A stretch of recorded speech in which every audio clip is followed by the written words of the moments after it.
ব্যবসা করতে কি লাগে? ব্যবসার জন্য মূলধনই কি সব, নাকি আইডিয়ার ভ্যালু আছে সেখানে? কোন ব্যবসায় ঝুঁকি নেই? কোন ব্যবসায় নিজেকে সফল করা সহজ? প্রশ্ন অনেকগুলো, উত্তরও অনেক। তাই স্কিপ না করে পুরো ভিডিওটি দেখুন। আশা করি এটা আপনার কাজে দেবে। আপনাদের সবাইকে স্বাগত আমাদের আজকের এই ভিডিওতে। আজ আমরা ব্যবসার মূলধন ও এর সাথে সামঞ্জস্য কিছু বিষয় নিয়ে কথা বলবো। খুব সহজভাবে বললে, ব্যবসা হলো সেই প্রক্রিয়া যেটার মাধ্যমে আপনি জীবনে সফলতা, স্বাচ্ছন্দ্য এবং অর্থনৈতিক মুক্তি পেতে পারেন। অনেকেই মনে করেন শুধু মূলধন থাকলেই ব্যবসা করা সম্ভব। আসলে এই ধারণাটাই ভুল। শুধু মূলধন দিয়ে আপনি কিছুই করতে পারবেন না। আপনার যেটা দরকার হবে তা হলো আইডিয়া। চলুন একটি বাস্তব উদাহরণ দিয়ে ঘটনাটা বোঝাই। ইনি মোহাম্মদ মিজানুর রহমান, পেশায় একজন মুদি দোকানদার, বাড়ি গাইবান্ধা সদরে।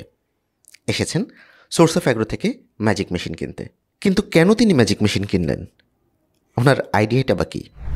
আমার নাম মোহাম্মদ মিজানুর রহমান, গাইবান্ধা সদর থেকে আসছি। আমাদের ওখানে অনেক চালের মিল আছে বড় বড়।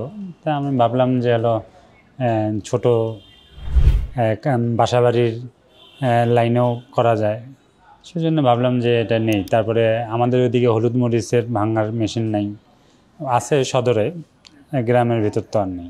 সেই জন্য হলুদ মরিচ, তারপরে গরুর খাদ্য, এগুলো তৈরি, আবার চাউলও ভাঙা যাবে, একসাথে তিনটা জিনিস পাওয়া যাবে। এই জন্য আমাদের মুদির দোকানটা মেইন রাস্তার সাথে।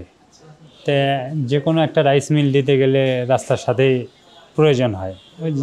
আমার নিজস্ব দোকান আছে ওখানে, ভাড়া নিতে হবে না। এই জন্য ভাবলাম যে আমার দোকান এমনিও পড়েও আছে, 4টা দোকান, তার ভিতর 2টা এক্সট্রা পড়ে আছে। আপনাদের এটা দেখলাম যখন পেজে, তখন ভাবলাম, অনেক দিন ধরেই, প্রায় 1 বছরের উপরেই দেখতেছিলাম। আর আমি নিজেও বগুড়াতে ছিলাম অনেক কয়েকদিন, অফিসে আসা হয়নি, এমনি দেখছি আর কি। হ্যাঁ, টেকনিক্যাল কীভাবে হয় সেগুলো দেখা দিচ্ছে। ওই যে ফিতা কীভাবে চেঞ্জ করা যায় সেটা দেখা দিল, তারপরে বেলেট কীভাবে অ্যাডজাস্ট করতে হয় সেটা দেখা দিল। আইডিয়া না থাকলে তখন মূলধন কোনো কাজে আসে না। একটা সঠিক আইডিয়া পারে মূলধনকে সঠিকভাবে কাজে লাগাতে। আর ঝুঁকি তো সব ব্যবসায় থাকে, সেটা ম্যানেজ করাই বুদ্ধিমত্তার কাজ। আইডিয়া, মূলধন ও ঝুঁকি সব একত্র হলেই একটি সুন্দর ব্যবসা করা সম্ভব। হ্যাঁ, অনেক সুবিধা পাবে। যেমন দেখলাম চাউল ঝাড়তে হয় না, মহিলাদের চাউল ঝাড়া লাগবে না, ওইভাবেই চুলে দিতে পারবে, এটা একটা সুবিধা।